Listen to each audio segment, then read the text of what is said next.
Hi guys, and welcome back to another video. Today is just going to be a very quick little mixed media piece that I specifically designed to go with the frame, which I forgot to show at the beginning, but you'll see it at the end. So if you would like to own a piece of original artwork that comes with the frame and is ready to be displayed right away, this is a good opportunity. I have it already, but there's a link down in the description that'll take you to my art shop if you would like to own this original. But let's go ahead and talk about this piece and the process. But when I started this one, I had been working on another sketch, which I will actually make a video of eventually, and I can talk a little bit more about that process then, but I've been kind of beating my head against it for a little while. I couldn't quite get the composition the way that I wanted it to, so it was a little bit more on the frustrating side. So I needed to take a little breather and let myself just enjoy a piece and do something really light and quick and mixed media, and to get out of that rut of the same stuff that I've been using and the same things that I've been trying to struggle with on the sketch and this line work that I was working on. So really this one was just a little break of the typical routine that I have when I'm creating a piece.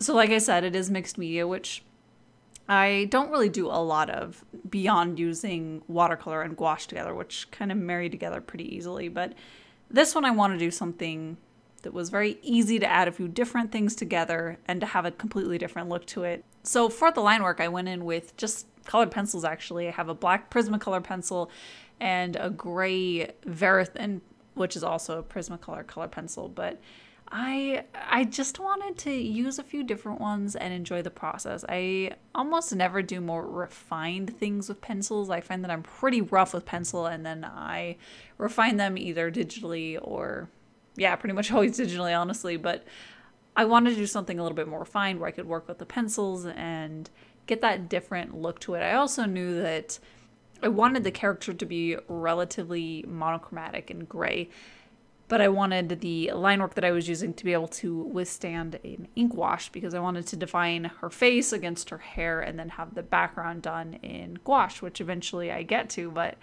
that is why I ended up doing the colored pencils. They stand up pretty well against the ink wash, and they're not nearly as smudgy as graphite, so I got a really good effect that I wanted for it.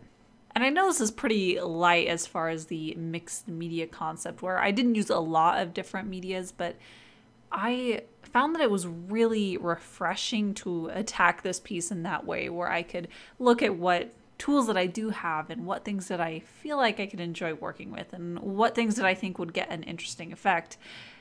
And it was kind of eye-opening that I think in a lot of ways I force myself to work in a way that is a little bit more stagnating and not nearly as enjoyable. And sometimes it's good to just break out of that and do something that I can enjoy and I can like the process, even if it's not necessarily as refined or as precise as I could have if I used more controlled medium.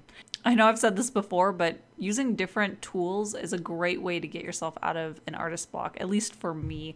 I think that that's one of the sources for me that really causes me a lot of frustration and irritation and boredom, honestly, with my work sometimes, is going about pieces the exact same way over and over again. And in a lot of ways I enjoy that because it does mean that I know what I'm doing, but in other ways it can just hit you where it's just very stagnating. And being able to do even just a couple pieces where they break you out of that mold, it helps me, at least. It helps me to see the possibilities and new things that I can mix in, new techniques that I can use that gives me a completely different look if I want to do a different looking piece.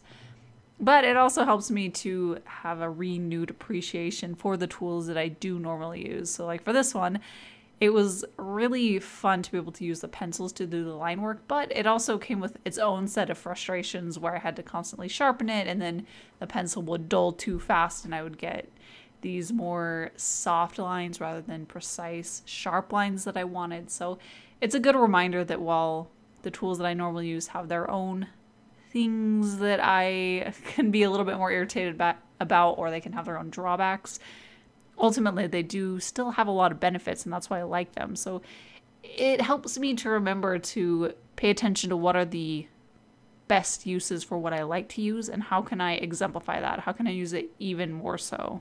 And when I was sketching, I worked in these really tiny thumbnails, and I wanted to push her in a little bit more of a alien-esque direction, which I don't think I really achieved as much with that as I wanted to, but I like working off of that inspiration. And I think that sci-fi is something that I can go more and farther with than I have pretty much in the past. I tend to really like fantastical themes, but I also love sci-fi as far as any other type of media that I consume. So doing more alien designs would be something that I'd really like. So this is another example of something that I did a little bit out of the ordinary for this piece. But some of the ways that I tried to push it is I gave her a little bit more wide set eyes and longer eyes. I also intended to create a little bit more of this design on her skin, but I don't think I quite realized that in the way that I had pictured it.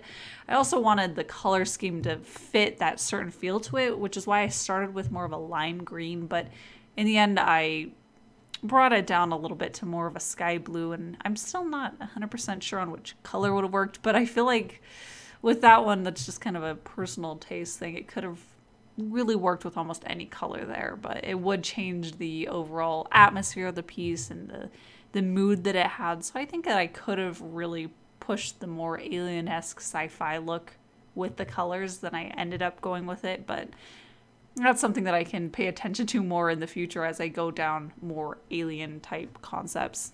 And I'd love to know what you guys like to use when you're doing more mixed media approaches. What things do you mix together to create looks that you like?